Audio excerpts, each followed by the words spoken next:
Good morning to all of you.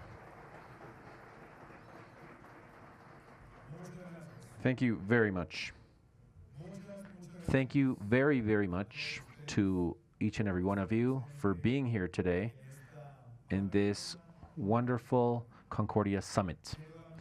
I would like to offer a special greeting to Nicholas Lagatetis, Matthew Swift, who have organized this event for already a few years with a lot of success. I would also like to offer a special greeting to former Vice President of the United States, Joe Biden, General Petraeus, and former President Quiroga from Bolivia, former President Laura Chinchilla from Costa Rica, the honorable members of the Colombian Congress, the leaders, the international leaders that join us today, and all the different authorities of Colombia. I could almost say, as somebody mentioned, that is Enrique Garcia, the president of CAF, special greetings to all the ministers, former ministers, and the future ministers, and then I covered all the auditorium basically with that. I wanted to start off this morning by sharing with you a vision. It was approximately 2.5 years ago when we started our presidential campaign, when we decided to start off with workshops that we called Building a Country, or Building the Country, to hear from the citizens, so to build the foundations of a program with them. And we coined in our campaign this phrase: the future belongs to everybody. The future has no ideology. The future doesn't belong only to one, it belongs to all of us. And what I want the most today is to tell all Colombians that the time has come to build that future together. And to build it means and demands from us to focus on those things that join us and not those things that divide us. And those things that unite us doesn't mean that we have to think the same way in all the different subjects, but the idea is to reach a minimum consensus on those topics or issues that we need so that our country can reach a good point of destination. And these words from Seneca, to me, say it all. No favorable wind is favorable when we don't know where that port of destination is. And here I want to start telling you which is that port of destination that we should think for Colombia. And it would be even worthwhile to make certain comparisons. If I compare a country like Colombia with a country like Spain, I'm going to notice that these countries roughly have the same population, close to 49 million inhabitants. We roughly have the same population in terms of employment, 22 or 23 million people. Now, in Spain, we know that 21 million people are the ones that pay for taxes. And in Colombia, it's less than 2.3 million. In Spain, Social Security is paid by 20 million people, and in Colombia, a little less than 8 million citizens do this. So the per capita income is well over 26,000 in Spain, and in Colombia, it's under 7,000. So how much would it take us as a country to be able to have that same per capita income in the country like Spain? It would take us 123 years growing at 1%, or it would take us 20 years growing at 7%. We can have this aspiration, of course we can.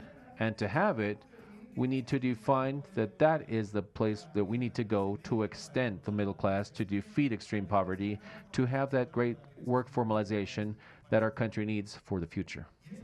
And that is what I want to start sharing with you today. If we look at the history of Colombia and how Colombia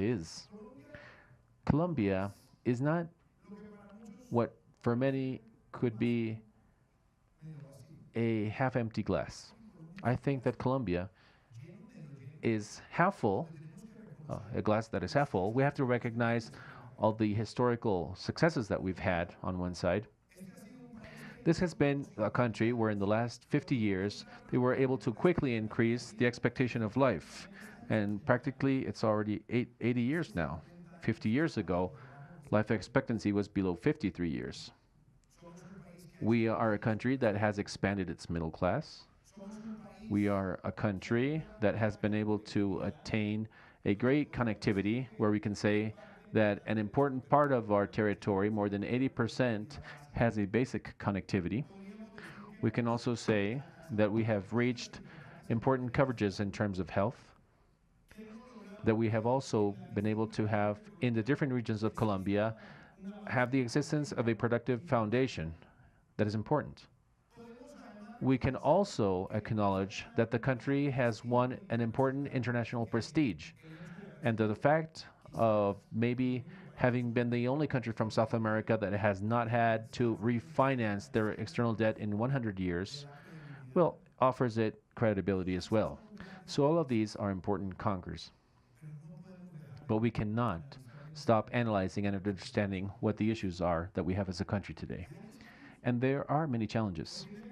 The first and biggest challenge is that in the last decade, in the last years, we were drawn by the oil income and we made those or turned them into such an important part of our revenues, but we never realized that these were transitorial. We're not an oil country because our reserves will only last for 7 years, because close to 70% of the oil fields in Colombia produce less than 1,000 barrels a day. And what we did is to expand the permanent expenditures, thinking that the bonanza was nonstop. And that led us to a huge mistake in terms of fiscal policies that we are still trying to heal. Those mistakes led us to, when there was a drop in the oil profit, we made a second mistake, and it was to try to change oil for taxes. And we have a tax system that is complex, full of processes, and with an effective tax rate for the new businesses that allow us to lose competitiveness with nominal rates that are above the average of those countries that belong to the OECD, and what it ends up affecting the appetite so that investment can continue growing dynamically. And of course, when the businesses are overcharged with taxes, what we end up seeing is a high level of informality. In Colombia, close to 50% of the workforce is informal. And that informality happens because they're not able to find jobs, because for the companies, it becomes, besides having a burden, all the administrative situations, and we have a reality that is also painful that has been formulated by the Inter-American Development Bank. Close to 43% of the businesses in Colombia don't have a mercantile record or registry, because there are companies that feel like if they become formal, that formalization, what we'll end up doing is affecting their existence. So if we have a tax system that is much simpler, much aimed towards the promotion of new businesses, what we will end up doing is to defeat that informality. That informality has its repercussion in the rural zones of Colombia, where we have to build a great social fabric. And the biggest demonstration of this is that 80% of the population in the fields is in the subsidized regime of health. 70% makes less than a minimum salary. Schooling on average is 5.4 years, when in the cities it's 9.6 years. So if we want to transform the rural reality, what we have to do is to take investment where we meet the small producers, and this can be created in a bigger realm. What we also have in terms of institutional challenges, corruption, of continuing to see abuses in direct contracting in the territory, when we see cartels of single proposers or proponents, where the policy ends up having those transactional errors that end up generating a lack of trust from the citizens. And we have to also recognize that there is a big inequality. That inequality allows to have regions in Colombia with levels of poverty that are similar to those of countries in Africa. Countries that have had long periods of decolonization with a great uh, fragility. We also have a big inequality in terms of the concentration of income. And these are social challenges that are present today that we have to face in the future. We also have a health system where we see that as Colombians, we are aging at almost exponential speeds. Today, we have 5 million people that are older than 60 years old, and in the year 2035, we will have 15 million inhabitants older than the age of 60. And at the same time, where cardiovascular diseases and respiratory diseases grow, and at the same time, where there is a growth of diabetes, at the same time, where we see that there is a growth of cancer. And if we don't address this on time, this will become a great fiscal or tax pressure for the rest of Colombia. But we can't stop just at that in the diagnostics, in the criticism, or recognizing where the issues are at. I believe that the challenge we have ahead of us and the challenge that I have by reaching the presidency, by being empowered by over 10 million people with the biggest amount of voters, with those that, and I want to govern for everybody, is to finish with the polarization and with the fracture and to focus in this phrase. Let's correct the mistakes of the past to build the future of our country. Correcting means to agree on things where we can understand that this agenda, as a state that we will build for the next 4 years, will define the pathway for our future. It is the time to make that change. And to make that change, well, it means that we should not go back. We should not be allowed to go back, ideologically speaking, or with failed policies. And let's not even go back just with the fracture caused by the inertia of only criticizing and destroying for those who are in power. Of course, opposition is important in democracies. To demand, to criticize, if you will. But the invitation here is to go all towards the future. Let's push forward and let's agree on things that don't need ideologies. What we need is management solutions. Let's look forward. Let's build that scenario for the future. And here comes that question that many times I ask myself. What do we have as Colombians that defines us in our essence, in who we are? And I think that as Colombians, we have a specific stamp that is in our DNA, and it's called resilience. We are a country that has faced all possible adversities, and we're always vigorously getting up. We're always with a huge capability to innovate, to create. It's a country that is fragmented by 3 mountain ranges, and despite all the geographical complexity, we're a country of over 22 cities. We are able to be a country that carries out productive activities with ports very far away. And even so, we are able to multiply our exports and go into the world markets. There's still a lot to be done, of course, but we've already started doing it. So that seal, that stamp of the Colombian society, of always being capable of overcoming difficulties and to rise with vision and clarity. This is what I want to invite you all as Colombians to do. To rise in growth. To rise in employment, in tourism, in investment.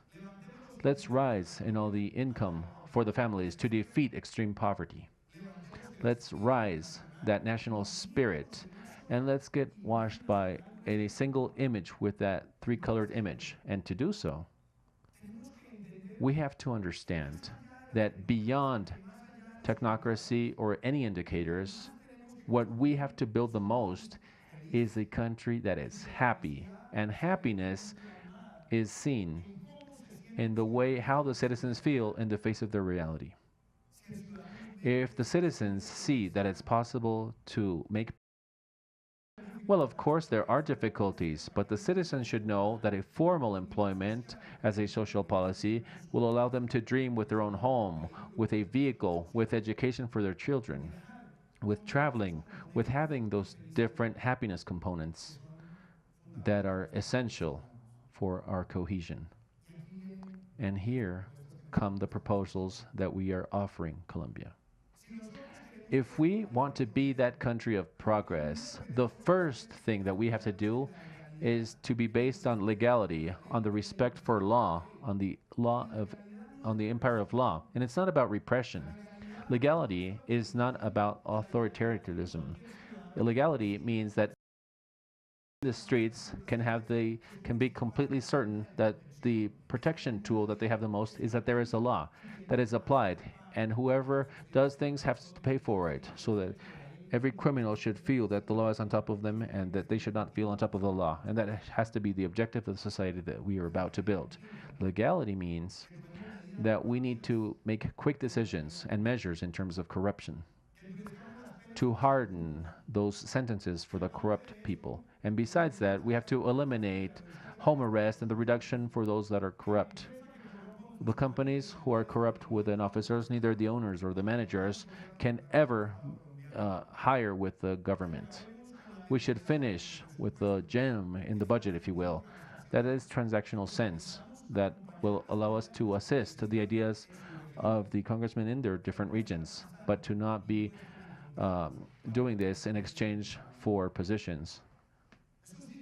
This means that when we're talking about legality, that we have to have a complete transparency in the states. And when we're talking about legality, we need to understand that the time has come to resolve what was shut down in the plebiscite of October of 2016. And it's about reaching a national agreement. Because here, it's not about trimming down all those things, but only the exponential things that have to do with illicit crops. Once and for all, from now on, we should be able to say that drug trafficking is not a touch that can have an amnesty.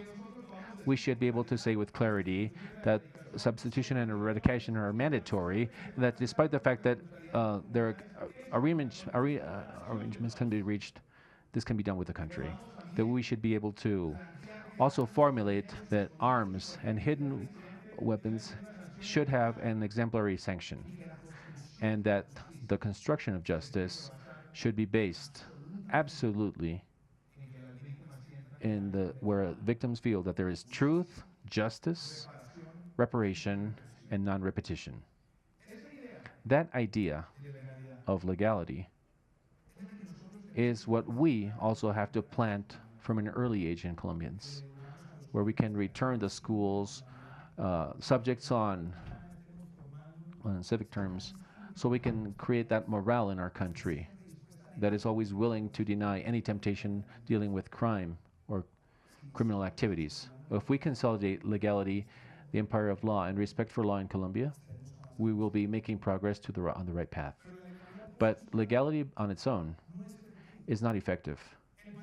The country needs entrepreneurship.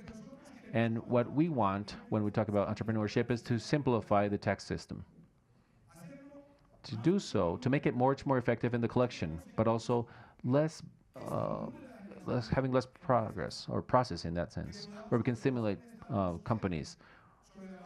We can be based on the evasion and the logical sense of being able to have a reform to do less with more and appeal to technology, where we can reduce the tax burden to those that generate employment and stimulate better income for workers, where we can take to the Colombian field agroindustry with the small producers, that we can aim at having an orange economy, innovation, to sectors such as 3D printing, the Internet of Things, artificial intelligence, nanotechnology, big data, the development of fintech, and we have that possibility of doing so. And that's where we have to take our country to aim at that entrepreneurship. And the answer is that legality and entrepreneurship have to lead us to equality or and that means that we have to level the field or the pitch for those of who are running behind, not just to put the same box for everybody, but the idea is to offer the same possibility to those that have been excluded, to leave that marginality. And our investment in education has to aim at a single 7 hour session with a curriculum that is not just language, math, and sciences, but to aim at creativity, technology, sports, where we have a double 2 meals a day, and especially that high schoolers, when they graduate in the last 3 years, can receive education for employment in such a way that when you receive that diploma in high school, on the other hand, they can receive a diploma for technology so they can be motivated to work and to contribute to their families and also linked to the productive part of the regions, which in the health system we can finish the abuse of many insurance companies and providers, where we can improve the capability to promote the best habits. And besides, we should have the use of technology to go in with telemedicine to those faraway areas in the country. And we can have also the firm conviction of taking away from the politics or the politician the handling of our hospitals so they can stop being uh, the smaller cash flow. So that equality also has a cross-cutting item that I would like to formulate. This is a country with a big environmental wealth, and it's almost unique because half of our territory is rainforest. Because we have 37 ecosystems of paramos that represent 50% of the paramos of the planet. We are the second country in the world with the biggest wealth in terms of biodiversity per square kilometer, right after Brazil. We are the second country in reptiles, birds, and orchid species. We have close to 900,000 square kilometers of maritime wealth. And this has to be that country where the environmental is seen as something that we can protect as an asset, where we can have an energy matrix that I dream of, where in 2022, I can be telling you, look, we have been able to have 1,500 megas with a cleaner matrix that starts transforming many parts of the territory. This should be the country that aims at having an electric vehicles, highly successful one. And this idea of cross-cutting items on the environmental aspect goes hand in hand with the desire of innovating, which is the other cross-cutting axis of our proposal. I want a country that is connected with 5G technology and in that path with 5G for 2022. That will allow us to delve into telemedicine and at the same time on university education in the faraway countries around Colombia. To increase workplaces in the development of mobile apps, where we can also have in Colombia a possibility to have specialized funds so that these companies can go out to the market and generate. And social innovation with the foundations that we have in Colombia will allow us to work with the youth to solve the important challenges on a local level. That Colombia is possible. That is the Colombia that summarizes, or that is summarized in this chart. But especially, it is the Colombia that I want to call you to build with a great pact with the private sector, with the civil society, going around the Colombian territory, and it should be the foundation of our development plan.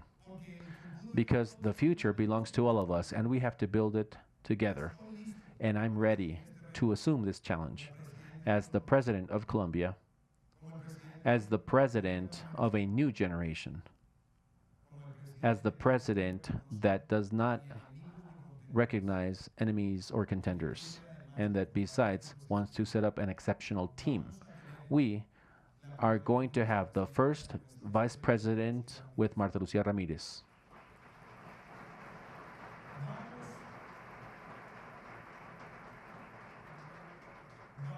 We are going to have a cabinet with different parties. 60 years after the moment when Colombian women started participating in the plebiscite of 1958, we will have half of the cabinet with exceptional women, with women with a great trajectory. We are going to have a cabinet with an important number of members of less than 50 years old, or less than 50 years of age. And this is just to tell you that nothing that we're doing has a political calculation. It is only the desire of making our country a better place. John F. Kennedy said when he took office in that January of 1961, there are things that are going to take days for us to accomplish, maybe years, decades even. But it is a moment to start. And what I want the most today is to unite Colombia so we can start on this great transformation. Thank you very, very much.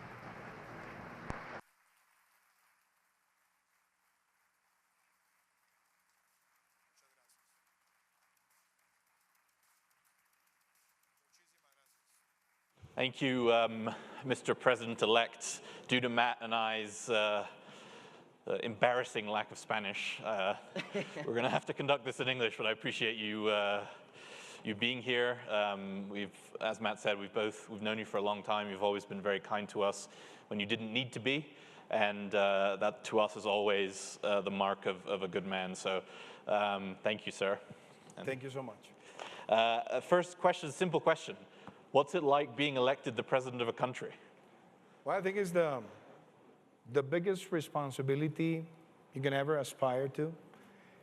But I must say that I see this as a great challenge. The day of the election, I was with my family, with my wife and with my children, and they came where I was and they hugged me and they told me, "How do you feel?" And I said, "I feel with a big responsibility, because this has been an amazing campaign. We walked the walk, we talked the talk, we got engaged with people, we got their support. And now, my biggest personal and spiritual challenge is to get Colombia to unite in one purpose. We will have differences. We will have debates. We will have political, agitated debates. But I think now, with this new generation that is coming to government, is the opportunity to build happiness with a common future. Mm-hmm. So for me, being elected president means a challenge, and I have taken it with humbleness, but with the biggest devotion, and is to give my life for the Colombian people.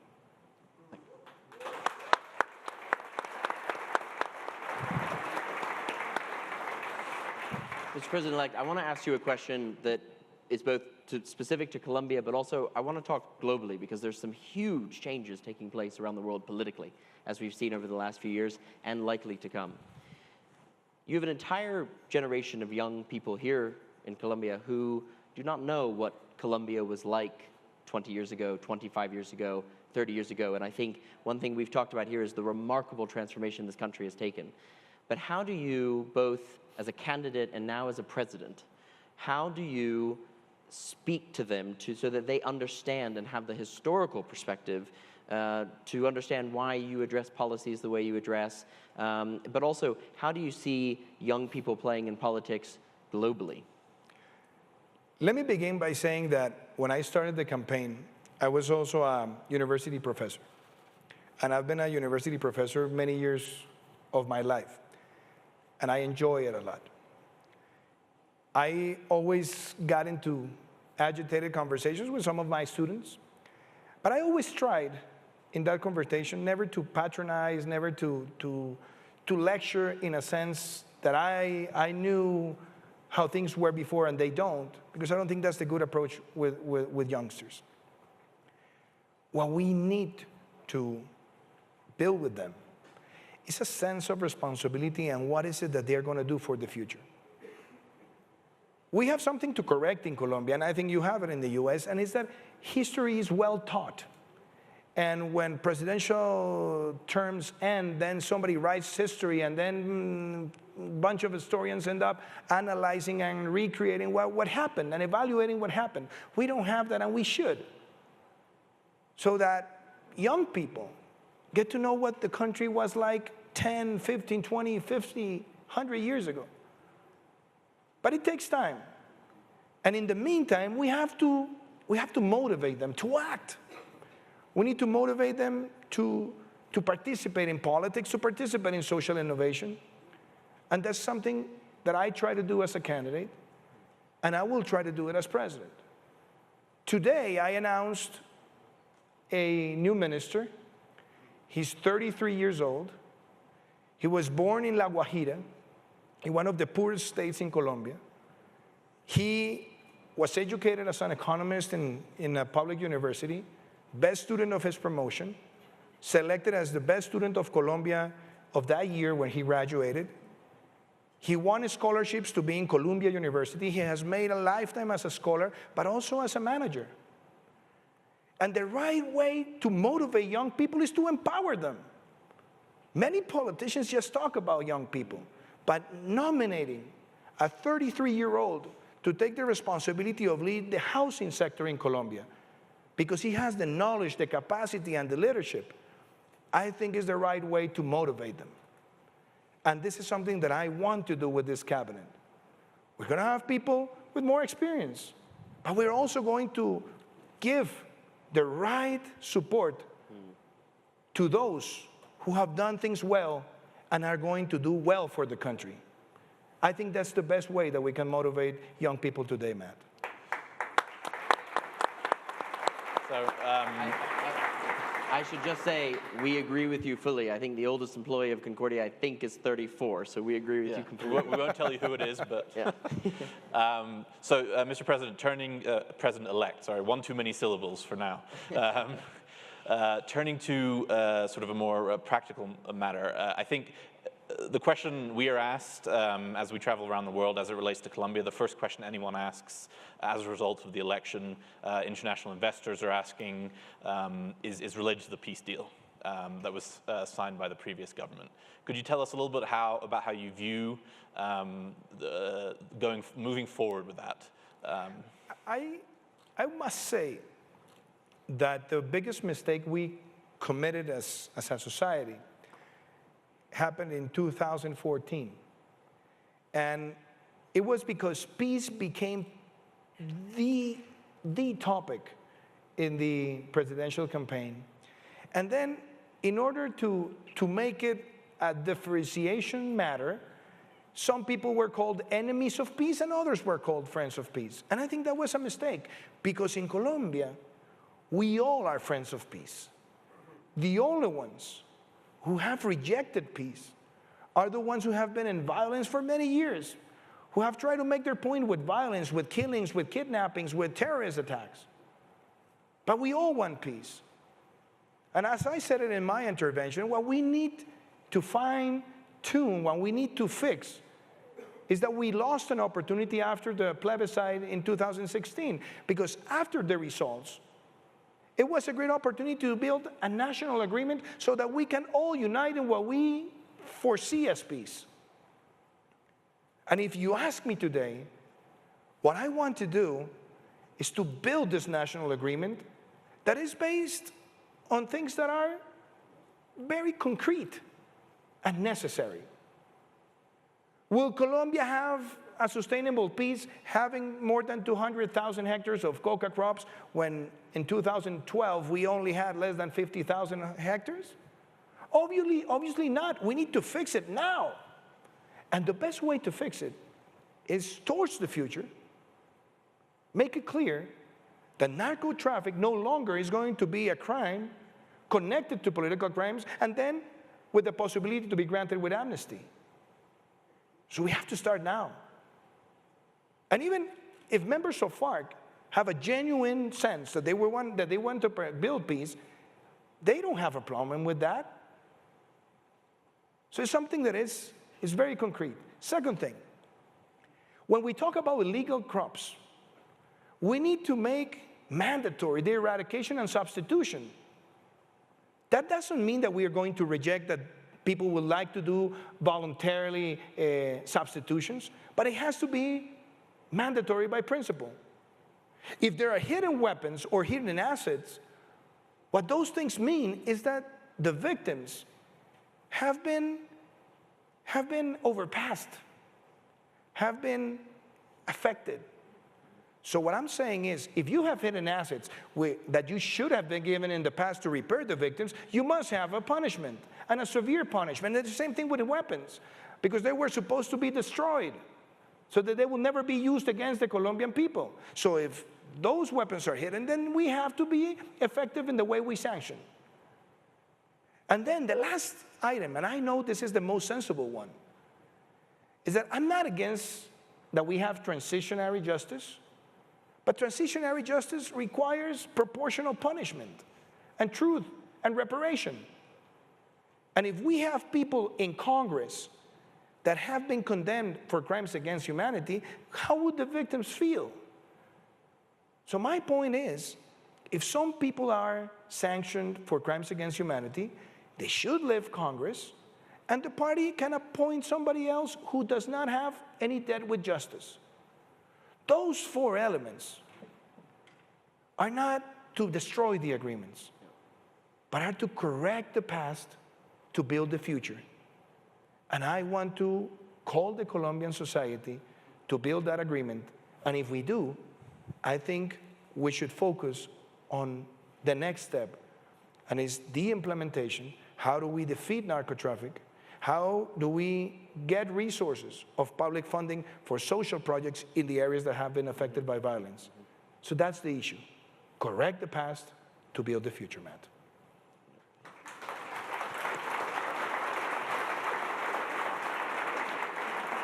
Mr. President-elect, you were just recently in the United States. I wonder if you could comment a little bit about how you define a successful relationship between Colombia and the United States. I must tell you a story. When I went to the White House, I was invited to the Roosevelt Room while Vice President Pence came to say hello. He entered the room, and we started this conversation about Colombia and the U.S.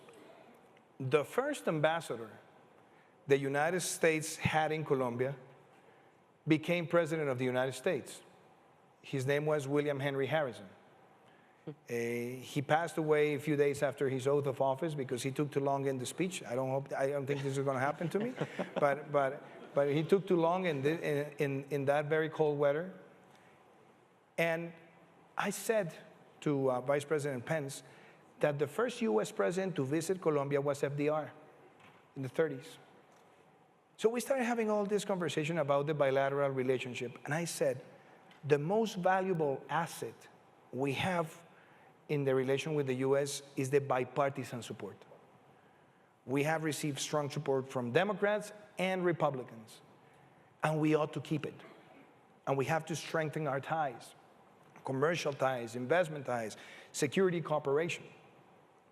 So I left the White House, had a great meeting with Vice President Pence, with Gina Haspel, CIA director, with anti-drug czar, and also with Secretary Pompeo, members of Congress as well.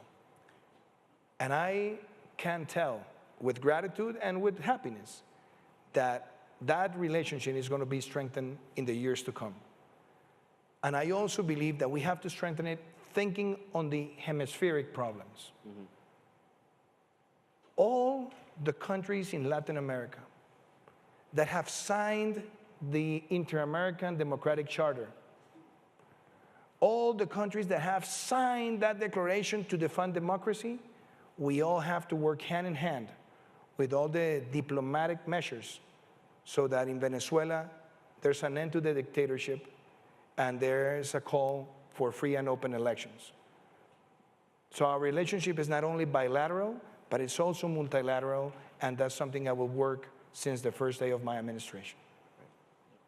Mr. President, just as we wrap up, could you tell us a little bit about how you view the situation in Venezuela?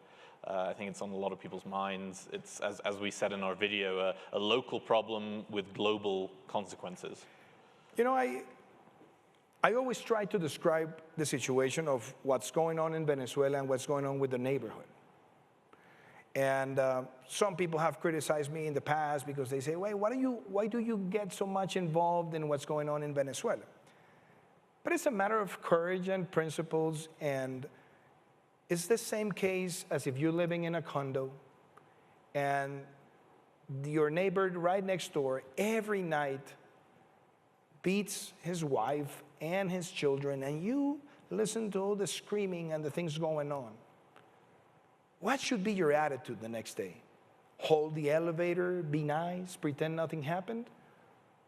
Or you should act morally to denounce what's going on there.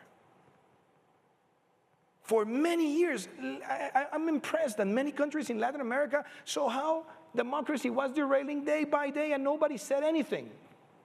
But not only that, they created an institution like UNASUR to try to legitimize that government. And that is simply unbelievable. And the consequences of the silence of many countries, we're seeing it right now.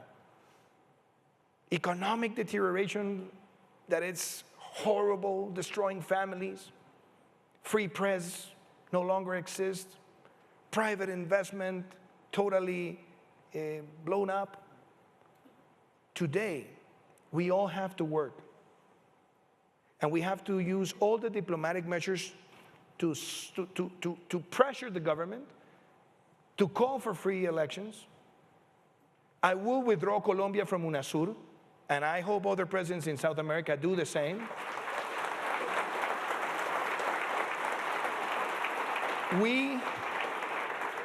We have to support what Secretary Almagro from the OAS is doing to denounce that dictatorship and those crimes against humanity. And that's our duty, that's our call. And obviously, with the Venezuelan people, we have to be generous, open. But I'm pretty sure that once there's a transition for free elections, and there's a transition to regain investment in Venezuela and have the economy growing, that opportunity is going to be open for us as well. Thank you, sir. And thank you again for coming and joining us at Concordia Americas. Well, thank you so much. And sorry, can I make an announcement here? Please. Please. Can I? We would be delighted. Well, I just want to, I've been hearing, so happy here in Concordia, and I have seen so many friends, but I want to say this in Spanish. Quiero, acá en este gran encuentro de Concordia, anunciarle a los colombianos que vamos a tener un nuevo ministro de Defensa. Un ministro de Defensa con una gran experiencia gerencial, con un gran amor por Colombia, una persona que le ha servido a muchos sectores de nuestro país, que tiene carácter, que mira a los ojos, que es transparente y que me va a acompañar por la recuperación de la seguridad, y es el doctor Guillermo Botero, que está presente aquí con nosotros.